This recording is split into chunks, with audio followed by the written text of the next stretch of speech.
सभी आंगनबाड़ी सेविका सहायिका बहनों का आज के आंगनबाड़ी सेविका चैनल में बहुत बहुत स्वागत है। अब मिनी बहनों इसलिए हम नहीं कहा कि मिनी बहनें भी अब फुल हो गई हैं। अब मिनी कहने का कोई मतलब ही नहीं रहा। तो ये बलरामपुर लम्बुआ सुल्तानपुर जिले से खबर निकल कर आ रही है और ये खबर केवल वहीं की नहीं, ये यूपी के सभी आंगनबाड़ी केंद्रों पर या सभी जिले में आज CBE गतिविधि गोद भराई का आयोजन हुआ है। तो आयोजन जो हुए हैं वो आज बहनों आप लोग पोषण ट्रैकर पर जरूर अपडेट कर दीजिएगा, क्योंकि ये फंडेड हैं। इसके 250 रुपये आते हैं। अगर आप भूल गई तो आपके 250 रुपये चले जाएंगे। आप लोग विशेष तौर पर अब गोद भराई अच्छे से कीजिए, क्योंकि सरकार इस बार भी कुछ दिनों के बाद नहीं, बहुत जल्द फोकस करने वाली है, क्योंकि इसका पैसा देती है।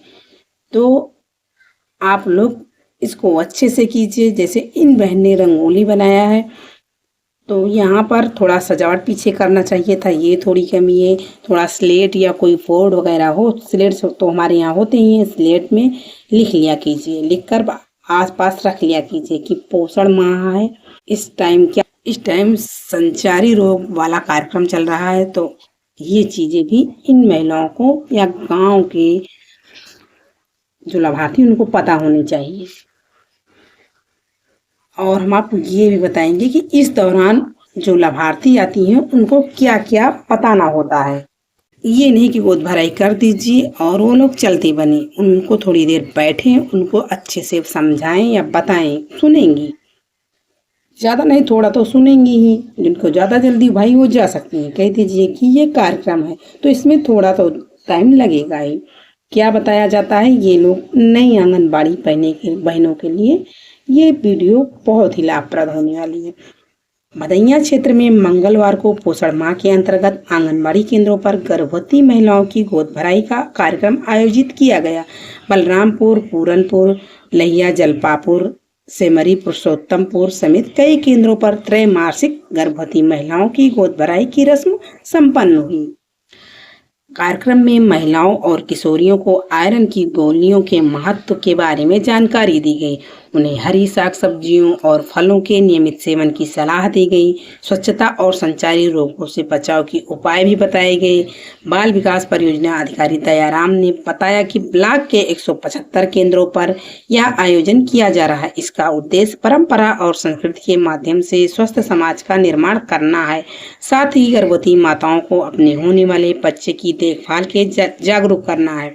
सुपरवाइजर नीरज सिंह और दुर्गावती ने कहा कि गोद भराई कार्यक्रम से परिवार के सदस्यों को गर्भवती महिला की देखभाल में सहयोग की जानकारी मिलती है। कार्यक्रम में सुशीला देवी, पूजा शुक्ला, खुशबू पांडे, पुष्पलता, सरोज सिंह समेत कई कार्यकर्ता मौजूद रहीं। और हम आपको दिखाते हैं हमारे यहाँ की गोद भराई रस्म का फाइल फोटो। बहन ने बहुत अच्छे से बनाया है, हमने भी किया है। तो उसकी फोटो थोड़ा कमरे में ली गई, थोड़ा साफ नहीं आई है, तो नहीं तो अभी हम आपको दिखाते हैं। और दूसरा ये है, और ये रही फोटो। नई चीज देखने को मिली है, कहीं पर भी हो, पर खबर अच्छी है।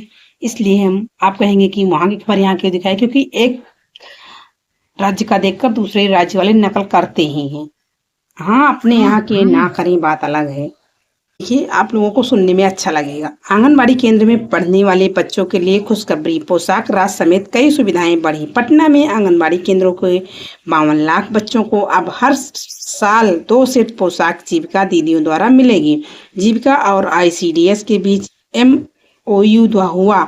ग्रामीण विकास मंत्री ने कहा कि 534 प्रखंडों में केंद्र खुलेंगे। समाज कल्याण मंत्री ने जीविका दीदियों को रोजगार देने की बात कही। सचिव ने बताया कि पोशाक के लिए राशि बढ़ाकर 400 रुपये की।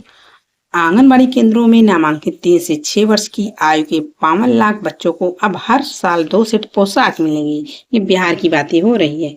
पोशाक जीविका दीदियों के स्तर पर तैयार की जाएगी। इसे लेकर मंगलवार को बिहार ग्रामीण जीविकोपार्जन प्रोत्साहन समिति जीविका और समेकित बाल विकास सेवाएं ICDS के बीच सहमति पत्र पर हस्ताक्षर हुआ। जीविका के मुख्य कार्यपालक पदाधिकारी हिमांशु शर्मा और समेकित बाल विकास सेवाएं निदेशक अमित कुमार पांडे ने MOU पर हस्ताक्षर किए। इस अवसर पर ग्रामीण विकास मंत्री श्रवण कुमार ने कहा कि राज्य के सभी 534 प्रखंडों के पुराने भवनों में 100 मशीनों वाला केंद्र खोला जाए। उन्होंने कहा कि वर्ष 2006 से अब तक राज्य में 20 लाख जीविका दीदियां लखपति बन चुकी हैं। इनकी आमदनी में बढ़ोतरी हुई है। अभी राज्य में 48,232 महिलाओं के पास अपनी सिलाई मशीन है, जबकि 92,608 सिलाई मशीनों पर महिलाएं काम कर रही हैं। समाज कल्याण मंत्री मदन साहनी ने कहा है कि हम उस दिन का इंतजार कर रहे हैं जब जीविका दीदियां 1 लाख मीटर से अधिक कपड़ा का इस्तेमाल कर बच्चों के लिए पोशाक बनाएंगी। उन्होंने कहा कि हम 1 लाख से अधिक सेविका और सहायिका की साड़ियों के लिए